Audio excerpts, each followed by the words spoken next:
Good afternoon everyone, welcome back to UPSC toppers hub. दोस्तों, मेरा नाम है अंकित चौधरी और 12 बज गए तो हमारी ज्योग्राफी की क्लास का समय हो गया, जहां पर कोशिश यही है कि जैसे पॉलिटी आपका स्ट्रेंथन हुआ है इसी तरीके से ज्योग्राफी भी हो जाए और अल्टीमेटली जब आप एग्जाम देने जाएं तो आप अच्छा परफॉर्म कर पाए। आज है लेक्चर नंबर 38। तो ऑलरेडी 37 इंपॉर्टेंट क्लासेस में कंडक्ट कर चुका हूं। अगर चैनल पर नए हैं, इससे पहले फॉलो नहीं कर रहे थे इस सीरीज को, तो प्लीज चैनल को सब्सक्राइब कीजिए।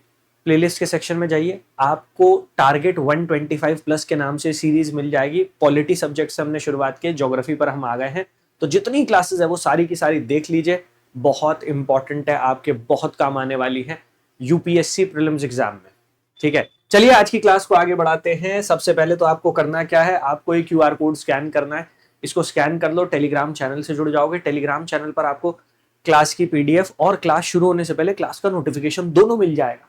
ठीक है, तो सब्सक्राइब कर लो। दूसरी बात, ये नंबर है, इस पर आप कॉल कर सकते हैं, व्हाट्सएप मैसेज ड्रॉप कर सकते हैं बैचेस की इंफॉर्मेशन के लिए। और जैसा मैंने आपसे कहा था कि नया बैच 18 तारीख से शुरू हो जाएगा। 4 महीने का रैपिड कोर्स है। बहुत डिटेल में जाकर यहां पर मैं आपको समझाऊंगा कि यूपीएससी किस तरीके के क्वेश्चन पूछ रही है। हम प्रीवियस ईयर क्वेश्चंस करेंगे, हम एमसीक्यूज प्रैक्टिस करेंगे, हम रैपिड रिवीजन करेंगे माइंड मैप्स का इस्तेमाल करते हुए। सब कुछ आपको इस बैच में मिल जाएगा। तो कंप्लीट जीएस का सॉल्यूशन है। और जो पहले 50 स्टूडेंट्स थे, जैसे मैंने बताया था, फिल हो गई है सीट्स, उनके लिए एक्स्ट्रा डिस्काउंट भी था। खैर, इससे पहले की प्राइस और बढ़ जाए, क्योंकि जैसा मैंने समझाया था, बहुत एफर्ट लेना पड़ता है यार, आप लोगों का सिलेक्शन करवाना है, इस वजह से तो जितना मिनिमम से मिनिमम कॉस्ट में हो सकता है उतने में मैं बैच लॉन्च कर रहा हूं। तो यहां पर आप मेरे साथ जुड़ सकते हैं इससे पहले कि ये प्राइस और इंक्रीज हो जाए। ठीक है, वेबसाइट पर जाना, नहीं तो एप्लीकेशन डाउनलोड कर लिया ना, तो एप्लीकेशन के थ्रू भी आप एडमिशन ले सकते हो। ठीक है, तो चलिए आज के लेक्चर को आगे बढ़ाते हैं। ये रहा आज का आपका पहला question. Consider the following statement, निम्नलिखित कथनों पर विचार कीजिए। The terrestrial planets have greater density than Jovian planets. The Jovian planets are more massive than the terrestrial planets. Earth has a stronger magnetic field than all other planets. स्थलीय ग्रहों का घनत्व बृहस्पति ग्रह से अधिक है। अच्छा, बृहस्पति जैसे ग्रहों से अधिक है। बृहस्पति ग्रह स्थलीय ग्रहों से अधिक भारी है। पृथ्वी का चुंबकीय क्षेत्र अन्य सभी ग्रहों की तुलना में अधिक प्रबल है। अच्छा, ये सिर्फ ना, जब ये बात कर रहे हैं बृहस्पति, तो इसका मतलब ये नहीं है कि सिर्फ ये बृहस्पति की बात कर रहे हैं। बृहस्पति जैसे जो ग्रह हैं उनकी बात की जा रही है। ठीक है, तो वो सिर्फ यहां पर बृहस्पति लिखा हुआ है, लेकिन आप इसे ऐसे कंसिडर करना कि वो बात कर रहे हैं बृहस्पति जैसे ग्रह, जोवियन प्लैनेट्स जिन्हें कहा जाता है, जुपिटर के जैसे, उनकी बात हो रही है। स्थलीय ग्रहों का घनत्व बृहस्पति ग्रहों से अधिक है। बृहस्पति ग्रह स्थलीय ग्रहों से अधिक भारी है। पृथ्वी का चुंबकीय क्षेत्र अन्य सभी ग्रहों की तुलना में अधिक प्रबल है।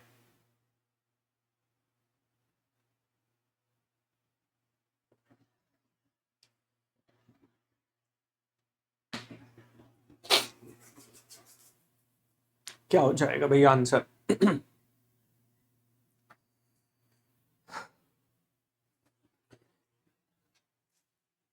देखिए, ये दो अलग अलग टाइप के प्लैनेट्स जो है उनको कंपेयर कर रहे हैं। एक्चुअली है क्या, हमारे सोलर सिस्टम में 8 प्लैनेट है। ठीक है, सौर मंडल में 8 प्लैनेट है। जो शुरुआती 4 है, मरकरी, वीनस, अर्थ और मार्स, इन्हें कहा जाता है टेरेस्ट्रियल, पार्थिव ग्रह। ठीक है, टेरेस्ट्रियल मतलब पार्थिव ग्रह, मतलब पृथ्वी के जैसे ग्रह। ये वो ग्रह हैं जहां पर एक हार्ड सॉलिड आउटर क्रस्ट बन गई है। ठीक है, इसके बाद जो 4 प्लैनेट पड़ते हैं, मतलब मार्स के बाद जुपिटर, सैटर्न, यूरेनस, नेपच्यून, इनको कहा जाता है Jovian planets. Jovian planets, Jovian planet का मतलब हुआ जुपिटर के जैसे प्लैनेट, और इन्हें कहा जाता है gas Giants. Gas Giants, Giants इस वजह से क्योंकि इनका जो आकार है, द साइज, वो आगे वाले जो 4 टेरेस्ट्रियल प्लैनेट है उनसे काफी बड़ा है। इसके साथ साथ गैसियस फॉर्म में है, मतलब अभी तक एक आउटर हार्ड क्रस्ट, एक सॉलिड क्रस्ट यहां पर प्रॉपर्ली डेवलप नहीं हुई है। इस वजह से इन्हें ये बुलाया जा रहा है। तो पहली स्टेटमेंट है टेरेस्ट्रियल प्लैनेट, मतलब पार्थिव ग्रहों की बात कर रहे हैं, शुरुआती 4 ग्रह जो है उनकी बात कर रहे हैं। The terrestrial planets have a greater density than Jovian planet, ये बिल्कुल सही बात है। जो शुरुआती 4 ग्रह है, पार्थिव ग्रह, पृथ्वी के जैसे ग्रह, उनका घनत्व, उनकी डेंसिटी वो जोवियन प्लैनेट से ज्यादा है, ये करेक्ट बात है, तो ये सही हो जाएगा।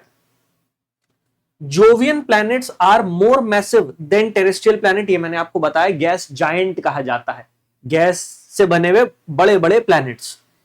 अर्थ has a stronger magnetic field than all other planet, ये गलत है। जुपिटर की जो मैग्नेटिक फील्ड है वो अर्थ से कहीं गुना है, कहीं ज्यादा है, तो लास्ट वाली स्टेटमेंट गलत हो जाती है, ऊपर वाली 2 स्टेटमेंट जो है वो करेक्ट हो जाएंगी। इसका करेक्ट आंसर हो जाएगा भाई ऑप्शन नंबर बी। ठीक है, ऑप्शन नंबर बी हमारा करेक्ट आंसर हो जाएगा। नाउ पिछले कुछ समय में एक क्वेश्चन जरूर आया है आपके टेरेस्ट्रियल प्लैनेट्स और जोवियन प्लैनेट्स को कंपेयर करते हुए। क्लास 11th की एनसीईआरटी है, वहां पर कंपैरिजन दिया हुआ है। वैसे तो मैंने इस क्वेश्चन में कवर कर लिया उस कंपैरिजन को, लेकिन अपने एंड पर भी क्लास 11th की एनसीईआरटी में उसे पढ़ लेना, क्योंकि पिछले 5-6 साल में अगर मैं देखूं एक बार एक क्वेश्चन जरूर आया है दोनों को कंपेयर करते हुए, और कंपैरिजन बहुत सिंपल है। आपको सिर्फ ये देखना है कि टेरेस्ट्रियल प्लैनेट और जोवियन प्लैनेट में मेजर क्या क्या डिफरेंसेस है। ऐसे ही एटमॉस्फेयर कैसे इवॉल्व हुआ है वो मैंने आपको समझा ही दिया, उस पर क्वेश्चन भी किया, उस पर भी एक आध क्वेश्चन आया हुआ है। ठीक है, चलिए आगे बढ़ते हैं नेक्स्ट क्वेश्चन की तरफ। ये लो, कंसिडर द फॉलोइंग स्टेटमेंट, निम्नलिखित कथनों पर विचार कीजिए। Hot and dry summer and a mild rainy winter, influence of sub tropical high in summer, the annual precipitation ranges between 35 to 90 centimeter. Which of the following types of climate is described above? गर्म और शुष्क ग्रीष्म काल तथा हल्की बरसाती शीतकाल। ग्रीष्म काल में उपोष्ण कटिबंधीय उच्चता का प्रभाव, वार्षिक वर्षा 35 से 90 सेंटीमीटर के बीच होती है। ऊपर वर्णित जलवायु के निम्नलिखित प्रकारों में से कौन सा है?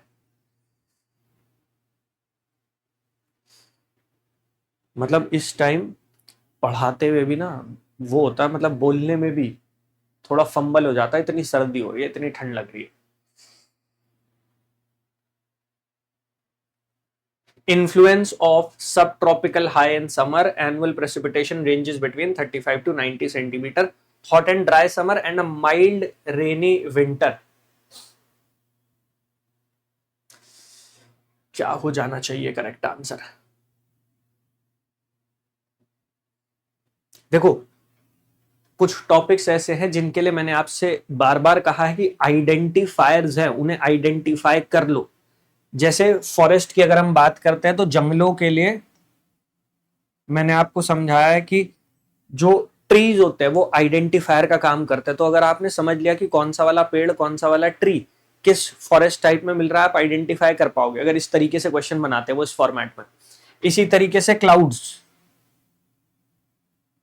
सिमिलरली सॉइल, मृदा, मिट्टी, और ऑफ कोर्स हमारा क्लाइमेट, जलवायु, ये कुछ ऐसे टॉपिक हैं जहां पर इस टाइप के क्वेश्चन काफी बन सकते हैं। और जब इस टाइप के क्वेश्चन बनेंगे तो जरूरी है कि हम उन्हें आइडेंटिफाई कर पाए, और आइडेंटिफिकेशन के लिए आप ऐसे आइडेंटिफायर्स जो है उनका इस्तेमाल कर सकते हो। अब ये बात कर रहे हैं हॉट एंड ड्राई समर, तो मतलब यहां पर गर्मियों में तो बारिश नहीं होती, बहुत अधिक गर्मी है और वर्षा नहीं होती। And mild rainy winter, mild rainy winter, तो भाई गर्मियों में बारिश नहीं होती, सर्दियों में होती है। ठीक है, सर्दियों में बारिश होती है। और जो विंटर्स हैं वो बहुत ज्यादा एक्सट्रीम नहीं है, माइल्ड है, मतलब टेम्परेचर बहुत लो नहीं जाता, ये कहने की कोशिश हो। Influence of sub tropical high in summer, सब ट्रॉपिकल हाई, सब ट्रॉपिकल हाई प्रेशर बेल्ट जो है समर्स में इस रीजन के ऊपर होती है। और annual precipitation ranges between 35 to 90 centimetre. तो पहली चीज तो यह है कि सर्दियों में बारिश हो रही है, जैसे अभी बड़ी सर्दी हो रही है तो सर्दियों में बारिश हो रही है, गर्मियों में तो बारिश हो ही नहीं रही, और जो हो भी रही है वो भी बहुत कम है, कोई बहुत ज्यादा रेनफॉल है नहीं, एक मॉडरेट लेवल आप मान सकते हो। चलिए देख लेते हैं। तो warm temperate eastern margin climate, warm temperate eastern margin, warm temperate eastern margin, मतलब आप बात कर रहे हैं ऐसे रीजन की जो आपको कोस्टल एरियाज में मिल रहा है ना, उसी की बात कर रहे हो यहां पर। और कह रहे हो वार्म टेम्परेट ईस्टर्न मार्जिन, मतलब वार्म टेम्परेट रीजन है ये। क्या टेम्परेट रीजन तक सब ट्रॉपिकल हाई प्रेशर बेल्ट जाएगी, आपको ये सोचना है। फिर है वार्म टेम्परेट वेस्टर्न मार्जिन, चलिए ठीक है। Then cool temperate eastern margin climate, cool temperate. अब देखो कूल टेम्परेट जब आपने कह दिया तो यहां तो थोड़ा थोड़ा जो क्लाइमेट है वो ठंडा होना चाहिए। यहां पर आप कह रहे हैं माइल्ड रेनी विंटर्स, तो विंटर्स माइल्ड है, यहां पर आप ये कह रहे हो। कूल टेम्परेट ईस्टर्न मार्जिन मतलब आप थोड़ा ठंडे इलाके में चले गए। जब हम क्लाइमेट को क्लासिफाई करते हैं तो हम रीजन स्पेसिफिक करते हैं। सबसे पहले इक्वेटर के आसपास आ जाता है, ठीक है, फिर आप सब ट्रॉपिक्स में जाते हो, फिर आप टेम्परेट रीजन में जाते हो। टेम्परेट रीजन में पहले आप वार्म टेम्परेट रीजन में जाते हो, फिर आप जाते हो कूल टेम्परेट। तो कूल टेम्परेट जो है वो थोड़ा सा ऊपर की तरफ पड़ेगा, मतलब जो आपका टुंड्रा है उससे नीचे की तरफ, जो टैगा वाला क्लाइमेट होता है वहां पर पड़ता है। तो यहां पर तो सर्दियां थोड़ी ज्यादा होनी चाहिए, है ना। कूल टेम्परेट कॉन्टिनेंटल, भाई कॉन्टिनेंटल क्लाइमेट वो क्लाइमेट होता है जहां पर विंटर्स एक्सट्रीम होंगी, क्योंकि आप कॉन्टिनेंट के इंटीरियर में आ गए। आप जो महाद्वीप है, महाद्वीप के आंतरिक भागों में आ गए, और जैसे जैसे महाद्वीप के आंतरिक भागों में जाओगे सर्दियां जो है बहुत एक्सट्रीम होती चली जाएंगी, जैसे साइबेरिया एक्सट्रीम होती चली जाएंगी। तो कूल टेम्परेट तो नहीं होना चाहिए। वार्म टेम्परेट की हम बात कर सकते हैं, ठीक है। अब warm temperate eastern margin, warm temperate western margin, इसका करेक्ट आंसर होगा वार्म टेम्परेट वेस्टर्न मार्जिन, क्योंकि ये जो क्लाइमेट की बात कर रहे हैं मेडिटेरेनियन क्लाइमेट है, और मेडिटेरेनियन क्लाइमेट को ही एक और नाम से बुलाया जाता है जो है वार्म टेम्परेट वेस्टर्न मार्जिन। तो इसका करेक्ट आंसर हो गया आपका ऑप्शन नंबर बी, ठीक है, ऑप्शन नंबर बी।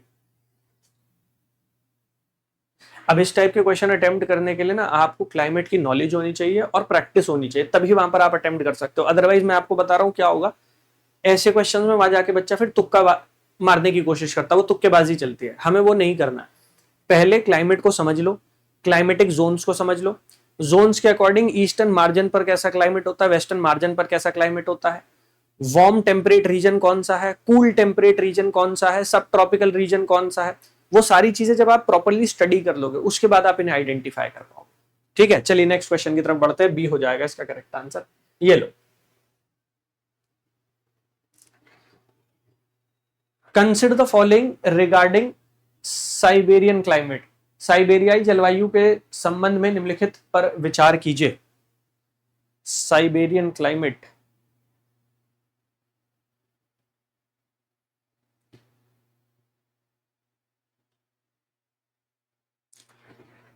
साइबेरियन जलवायु थोड़ा तो मैंने बता ही दिया साइबेरिया के बारे में।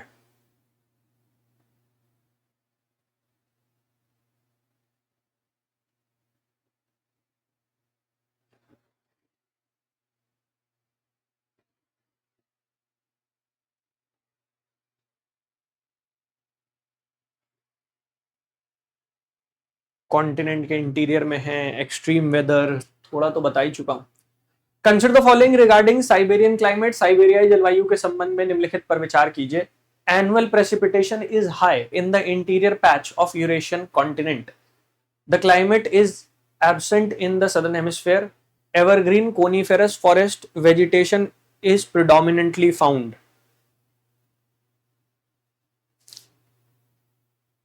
ध्यान रखना, बात कर रहे हैं साइबेरिया की, ठीक है, बात कर रहे हैं साइबेरिया की। आप साइबेरिया मतलब कॉन्टिनेंट का इंटीरियर, आप महाद्वीप के आंतरिक भाग में आ गए हो, कॉन्टिनेंटल इंटीरियर्स में आ गए हो।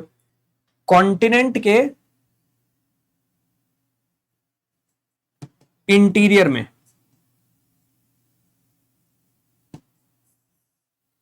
कॉन्टिनेंट्स के जितना आप इंटीरियर में जाओगे, मतलब महाद्वीपों के आंतरिक भाग में, वर्षा बढ़ेगी या घटेगी? The amount of rainfall, the amount of precipitation should reduce, वो तो घट जाना चाहिए। ये कह रहा है annual precipitation is high in the interior patch of Eurasian continent.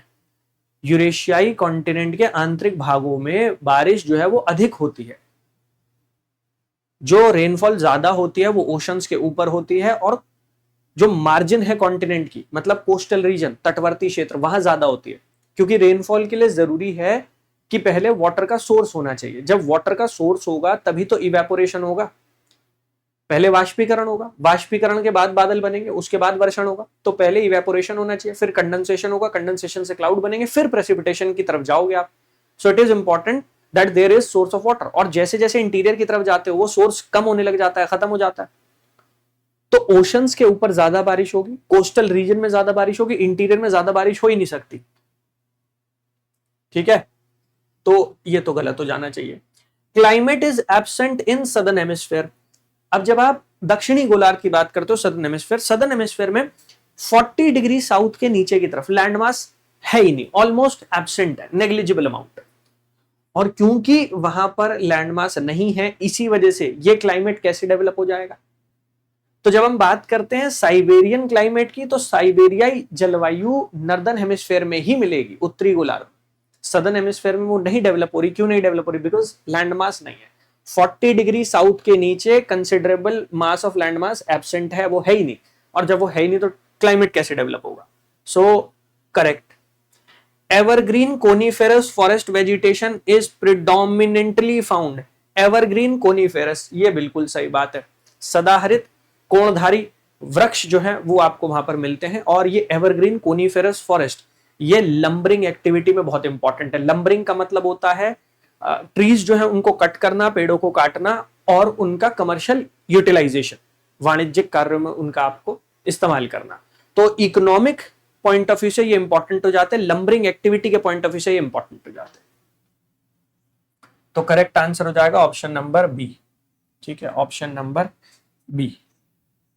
चलिए भाई आगे बढ़ते हैं। इसका करेक्ट आंसर फिर से बी हो गया है।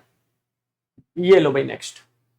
Atmospheric pressure plays a significant role in which of the following. वायुमंडलीय दाब निम्नलिखित में से किसमें महत्वपूर्ण भूमिका निभाता है? वायुमंडलीय दाब, एटमॉस्फेरिक प्रेशर, किस चीज में इंपॉर्टेंट रोल प्ले करेगा?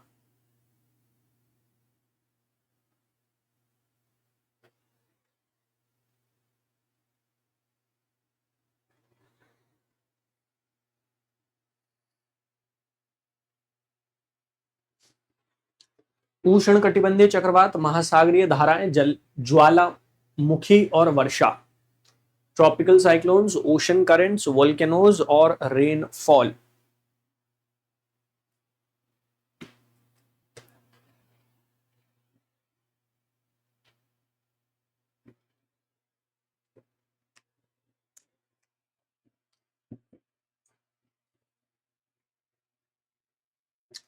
Tropical cyclones, ocean currents, volcanoes, rainfall.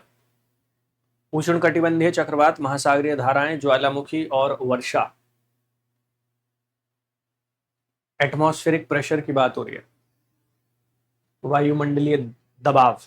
अब आप सोचो इसमें से कौन कौन सी ऐसी एक्टिविटीज हैं जहां पर एटमॉस्फेरिक प्रेशर का रोल है? कौन कौन सी ऐसी हो सकती है, जरा सोचो।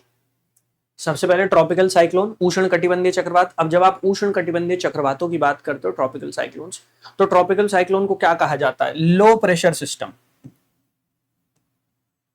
निम्न दाब के क्षेत्र कहा जाता है इन्हें, लो प्रेशर सिस्टम। यहां पर सेंटर में लो प्रेशर होता है, दोनों डायरेक्शन मतलब सॉरी चारों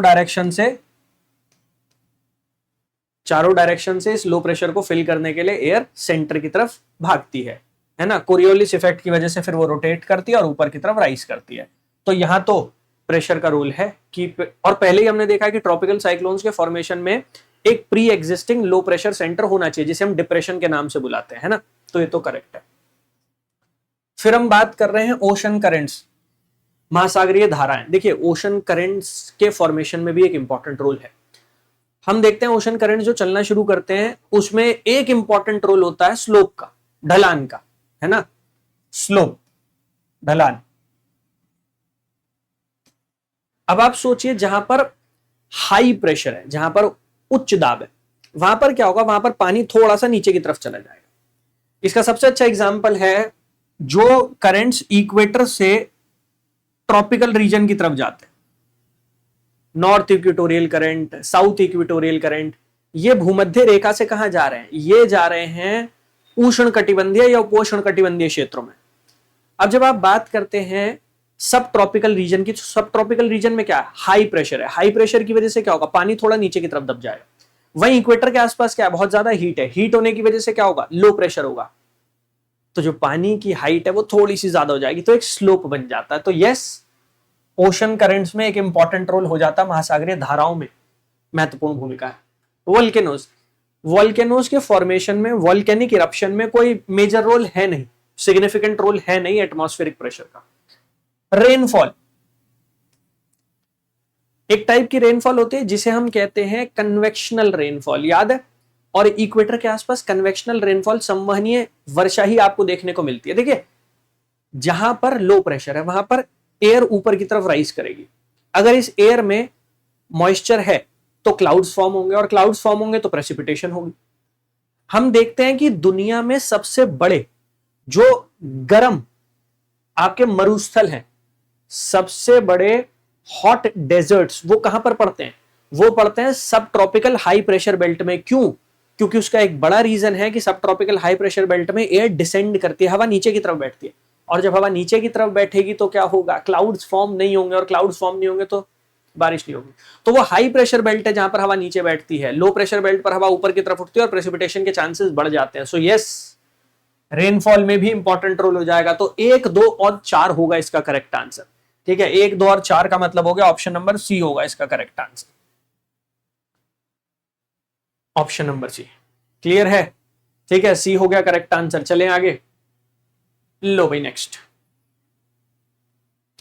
consider the following with respect to Koppen's scheme of classification of climate.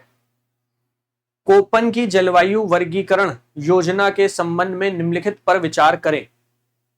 कोपन्स scheme of classification of climate, Koppen का क्लाइमेट क्लासिफिकेशन सबसे इंपॉर्टेंट क्वेश्चन बनने के पूरे पूरे चांसेस।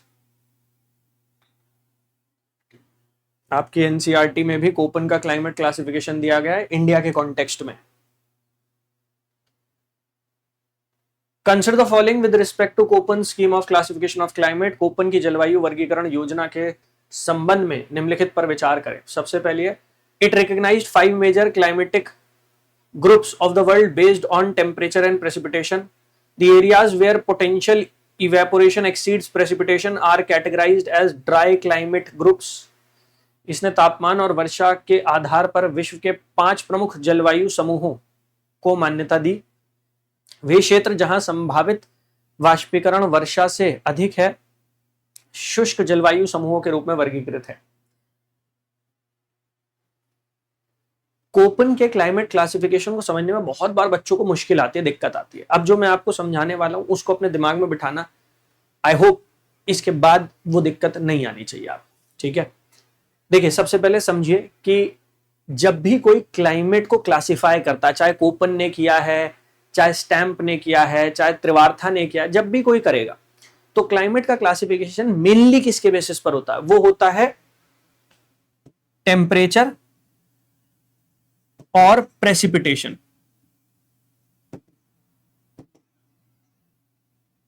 ठीक है, क्लाइमेट का क्लासिफिकेशन जब भी होगा वो मेनली टेम्परेचर और प्रेसिपिटेशन के बेसिस पर होगा, तापमान और वर्षण के आधार पर होगा मुख्य रूप से, जब भी होगा। समझ गए इस बात को। अब जब हम बात करते हैं कोपन के क्लाइमेट क्लासिफिकेशन की, तो कोपन ने क्या किया, कोपन ने सबसे पहले क्लाइमेट को 5 बड़े क्लाइमेटिक जोन्स या क्लाइमेटिक ग्रुप्स में डिवाइड किया। और कैसे किया उन्होंने 5 कैपिटल लेटर लिए, A, B, C, D, E, इस टाइप से। और ये जो क्लासिफिकेशन हुआ इसमें से 4 ऐसे हैं जो वो कर रहे हैं टेम्परेचर के बेसिस पर, और एक है जो प्रेसिपिटेशन के बेसिस पर कर रहे हैं, और प्रेसिपिटेशन के बेसिस पर कर रहे हैं वो B को। मतलब बी टाइप का जो क्लाइमेट जोन है ये ड्राई रीजन्स को सिग्निफाई कर रहा है। ठीक है, so it recognised 5 major climatic groups of the world based on temperature and precipitation. तापमान और वर्षण के आधार पर उन्होंने 5 मुख्य क्लाइमेटिक ग्रुप्स बनाए, ये रहे वो 5। ठीक है, बेसिस क्या था? टेम्परेचर और प्रेसिपिटेशन। 4 टेम्परेचर के बेसिस पर थे, 1 प्रेसिपिटेशन के बेसिस पर था, वर्षण के आधार पर, वो है बी वाला, जो सिग्निफाई करता है ड्राई रीजन्स को, शुष्क क्षेत्रों को, जैसे डेजर्ट टाइप का क्लाइमेट होता है, ठीक है। The areas where potential evaporation exceeds precipitation are categorized as dry climate group। ये तो बिल्कुल सही बात है भाई, जहां पर वर्षण से ज्यादा वाष्पीकरण हो जाएगा वही तो मरुस्थल है। जहां पर आपको प्रेसिपिटेशन से ज्यादा इवेपोरेशन देखने को मिलेगा वहीं पर तो ड्राई क्लाइमेट डेवलप होगा, और वही तो डेजर्ट्स होंगे ना। तो ये करेक्ट। अब देखो आपको याद क्या करना है जब आप कोपन के क्लाइमेट क्लासिफिकेशन को याद करने की कोशिश कर रहे हो। सबसे पहले आप ये कैपिटल लेटर्स को याद करो। कैपिटल लेटर में क्या याद करो? आप ये याद करो कि भाई ए टाइप का जो क्लाइमेटिक जोन है उसमें कितना टेम्परेचर है, क्योंकि वहां पर क्लियरली मेंशन किया गया कि भाई वार्मेस्ट मंथ जो होगा उसमें टेम्परेचर इतना पहुंचेगा, एवरेज टेम्परेचर इतना होगा। एक बार आपने इन कैपिटल लेटर्स को याद कर लिया, उसके बाद आपको सिर्फ इंडिया में कहां कितनी ठंड पड़ती है, कहां कितनी गर्मी पड़ती है, वो इमेजिन करना है, और ऑटोमेटिकली आपको समझ में आने लग जाएगा कि भाई ए कहां होना चाहिए, बी कहां होना चाहिए। जैसे ए की जब वो बात कर रहे हैं तो वो ट्रॉपिकल रीजन्स की बात कर रहे हैं। अब आपको पता लग जाएगा कि इंडिया में जो हमारा पेनिनसुलर प्लेटू वाला हिस्सा है, प्रायद्वीपीय पठार का हिस्सा, वो है उष्ण कटिबंधीय क्षेत्र, दैट इज ट्रॉपिकल रीजन। वो आपको आइडिया पहले से है। अब क्या होगा, जब ये नॉलेज आ जाएगी कि ये लेटर्स किसके लिए, तो आप ऑटोमेटिकली इंडिया में किस टाइप का क्लाइमेट किस रीजन में है उसके साथ इसे कनेक्ट कर पाओगे। इसके बाद आप छोटे वाले जो लेटर्स हैं जैसे S, M, W, dry summer या फिर ड्राई विंटर या फिर मॉनसून टाइप, फिर इन्हें याद कर लो और उसके बाद तो सिर्फ कनेक्ट करते चले जाओ, ऑटोमेटिकली वो याद हो जाएगा। तो उसको बैठ के सिर्फ रट्टा मत मारो, इनको समझो कि ये लेटर्स किस चीज को सिग्निफाई कर रहे हैं। उसके बाद तो सिर्फ कनेक्शन बिठाते रहो, क्योंकि आपको पता है पहले से कि इंडिया में कहां ज्यादा बारिश होती है। क्लास में कोई बच्चा ऐसा नहीं होगा जिसे ये नहीं पता हो कि वेस्टर्न घाट्स जो है वहां पर सबसे ज्यादा बारिश होती है, और वेस्टर्न घाट में जो ज्यादा बारिश होती है वो मानसून के मंथ्स में होती है, सबको पता है बात। और वेस्टर्न घाट ट्रॉपिकल रीजन है, तो फिर क्या करना है, फिर तो बस इन्हें कनेक्ट करते चले जाना है लेटर्स को।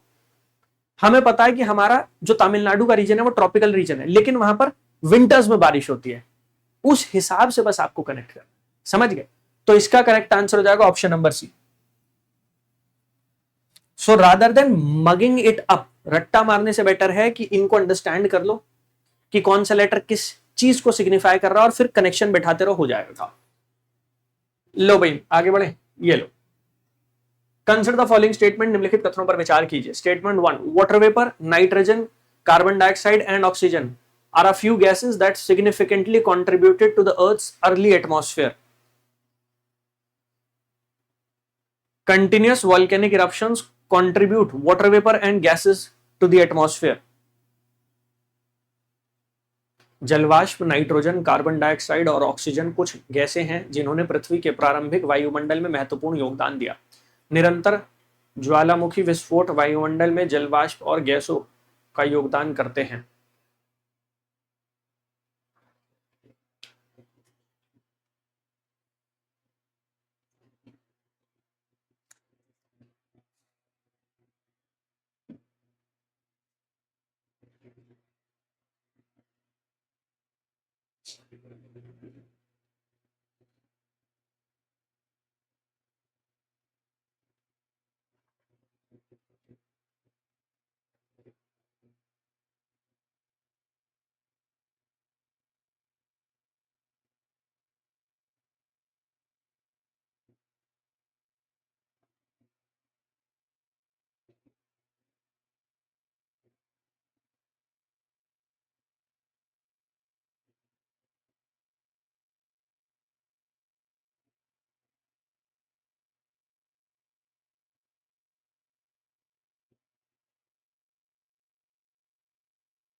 चलो भाई देखो, अगर ये क्वेश्चन का गलत आंसर तुम करोगे तो इसका मतलब इससे पहले जो क्लासेस अटेंड की वो ध्यान नहीं है, ध्यान से पढ़ा नहीं है, एग्जाम आने वाला है सीरियस। और हाँ, मैंने आईपीएस बैच लॉन्च कर दिया जिसके थ्रू तुम आईपीएस और आईएएस दोनों बन जाओगे।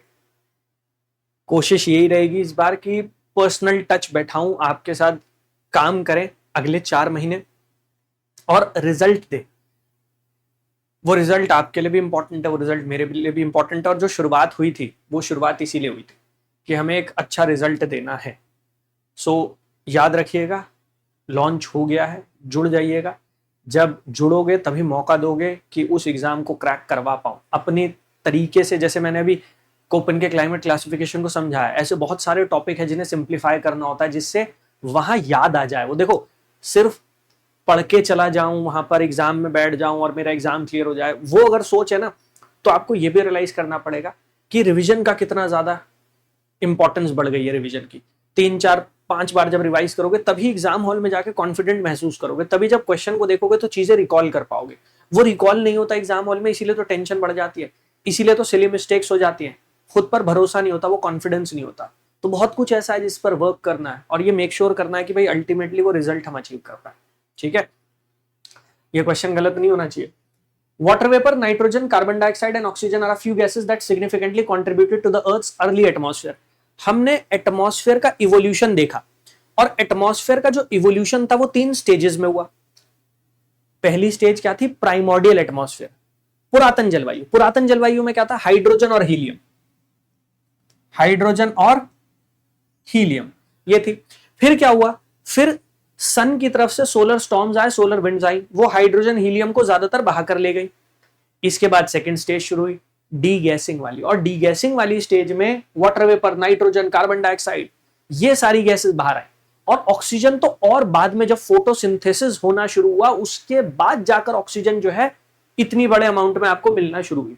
तो ये कह रहे हैं water vapour, nitrogen, carbon dioxide, oxygen are a few gases that significantly contributed to the earth's early atmosphere. नहीं, अर्ली एटमॉस्फेयर में हाइड्रोजन, हीलियम थी। Continuous volcanic eruptions contributed water vapour and gases to the atmosphere, ये correct है। Continuous degassing होती रही, volcanic eruption होता रहा, carbon dioxide, methane, water vapour जैसी इंपॉर्टेंट गैसेस बाहर आती रही, तो ये करेक्ट है। सो इसका करेक्ट आंसर होगा पहली गलत, दूसरी सही, मतलब डी। ठीक है, डी हो जाएगा इसका करेक्ट आंसर। ठीक है, नेक्स्ट क्वेश्चन की तरफ बढ़े। डी, ये पहले भी हम डिस्कस कर चुके हैं, एटमॉस्फेयर का इवोल्यूशन 3 स्टेजेस में। लो भाई next, in the context of jet streams consider the following statement. Jet stream के संदर्भ में निम्नलिखित कथनों पर विचार करें।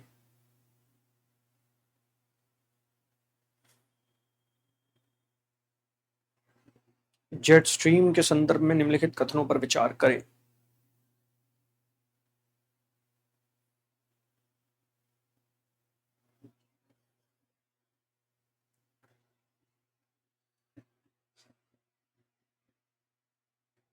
Jet streams are high altitude winds found only in the stratosphere region of the atmosphere.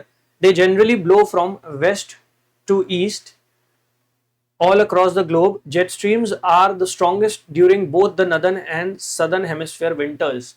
Jet stream उच्च ऊंचाई वाली हवाएं हैं जो केवल वायुमंडल के समताप मंडल क्षेत्र में पाई जाती हैं। वे आमतौर पर पूरे विश्व में पश्चिम से पूर्व की ओर बहती हैं। जेट स्ट्रीम उत्तरी और दक्षिणी गोलार्ध दोनों में सर्दियों के दौरान सबसे मजबूत होती हैं, सबसे मजबूत होती हैं जेट धाराएं। हाँ भाई, जेट स्ट्रीम की बात कर रहे हैं, थोड़ा सा जेट स्ट्रीम समझ लेते हैं, वैसे तो पहले भी समझी हुई है तुमने। जेट स्ट्रीम्स जो है वो आपको ट्रोपोस्फेयर में थोड़ा हाइट पर जाकर मिलती है कि 8 kilometre 10 kilometre above the surface. तो ये अर्थ हो गई,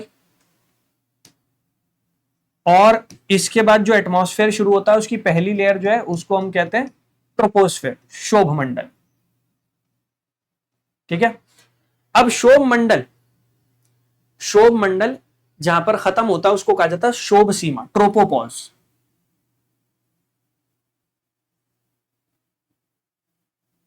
ट्रोपोपॉज, शोभ सीमा, यहां पर आकर शोभ मंडल खत्म। आपको जो जेट स्ट्रीम मिलती है वो इससे नीचे की तरफ मिलती है, यहां पर मान लीजिए आप। ठीक है, तो हाई ऑल्टीट्यूड है, उच्च ऊंचाई पर जाकर आपको मिल रही है। जेट स्ट्रीम जो चलती है वो वेस्ट टू ईस्ट चलती है, पश्चिम से पूर्व direction, waste to east.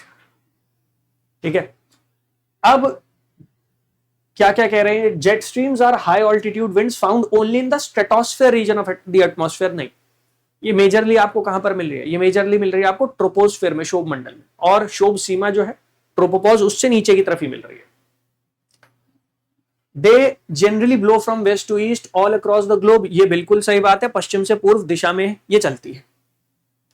Jet streams are the strongest during both the northern and southern hemisphere winters.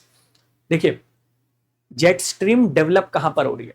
Jet stream develop वहां पर हो रही है जहां पर दो अलग अलग टेम्परेचर वाले एयर मासेस आपस में आके टकराते हैं। समझे? दो अलग अलग टेम्परेचर के एयर मासेस आपस में आके मर्ज करते हैं, टकराते हैं। उनकी जो बाउंड्री होती है वहां पर चलती है, और इनके बीच में जो एयर मासेस हैं, जो वायु राशियां हैं, इनके तापमान में जितना अंतर होगा, मतलब कोल्ड एयर मास जितना ठंडा होगा और वार्म एयर मास जितना गर्म होगा, तो उतना ज्यादा डिफरेंस होगा। जितना ज्यादा डिफरेंस होगा इन एयर मासेस के टेम्परेचर में, उतनी स्पीड से, उतनी तेजी से जेट स्ट्रीम चलेगी। और ये डिफरेंस ज्यादा देखने को मिलता है आपको विंटर्स में, सर्दियों में। Jet streams are the strongest during both the northern and southern hemisphere winters. Correct. तो याद रखिएगा, जेट स्ट्रीम, जेट धारा कहां पर चल रही है? जेट स्ट्रीम चल रही है जहां पर एयर मासेस मर्ज कर रहे हैं, कोलाइड कर रहे हैं, टकरा रहे हैं, उसकी बाउंड्री पर चल रही है।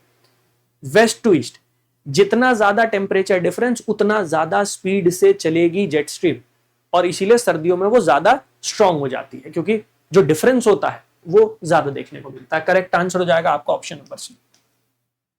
ठीक है, ऑप्शन नंबर सी हो जाएगा करेक्ट आंसर। और भाई ये रहा next question. Consider the following statement regarding ocean temperature distribution. महासागर तापमान वितरण के संबंध में निम्नलिखित कथनों पर विचार करें।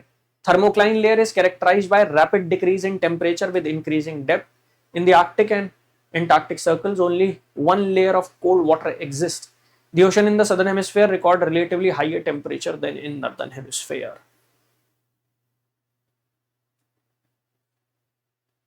चलो एक काम करो, इसका जवाब तुम मुझे कमेंट सेक्शन में देना। एक्चुअली आज बहुत ज़रूरी काम से मुझे जाना था, लेकिन क्लास में मिस नहीं कर सकता था। एग्ज़ाम आ रहा है और इम्पॉर्टेंट है, इसी वजह से मैंने कहा कि क्लास ज़रूर लूँगा, चाहे थोड़े कम टाइम के लिए ले लूँ, लेकिन क्लास ज़रूर लूँगा। ठीक है, सो कल मिलेंगे आपसे। पहले तो QR कोड स्कैन कर लेना, दूसरा ये नंबर है, बैचेस की इंफॉर्मेशन यहाँ पर मिल जाएगी, और तीसरा सबसे इम्पॉर्टेंट 2026 प्रीलिम्स क्वालिफाई करना है तो मेहनत करनी है, और मेहनत इस तरीके से करनी है कि अल्टीमेटली रिजल्ट हमें मिल पाए। समझ गए? और उसके लिए यहाँ पर आप मेरे साथ जुड़ सकते हो, कंप्लीट GS कवरेज मिल जाएगा, टेंशन लेने की ज़रूरत नहीं है। पॉलिटी हो, ज्योग्राफी हो, इकोनॉमी हो, इन्वायरमेंट हो या मॉडर्न हिस्ट्री हो, सब सब्जेक्ट बढ़िया तरीके से करके जाएंगे एग्जाम में, and we will achieve success. और करंट अफेयर्स भी इसमें जोड़ दूंगा, करंट अफेयर्स के क्वेश्चन भी आपको साथ में करवा दूंगा, जिससे अल्टीमेटली सक्सेसफुल आप हो पाओ। यही कोशिश है, यही उम्मीद है, और इसी डायरेक्शन में मेहनत करेंगे। ठीक है, तो यहाँ पर आप जुड़ सकते हो मेरे साथ। IPS intensive prelim selection programme नाम ही इसलिए रखा है कि भाई वो मोटिवेशन मिले, इंग्लिश हिंदी दोनों में टेंशन लेने की जरूरत नहीं है। करना क्या है आपको, सीधा जाना वेबसाइट पर, और अगर एप्लीकेशन डाउनलोड कर लिया तो एप्लीकेशन के थ्रू एडमिशन ले लेना।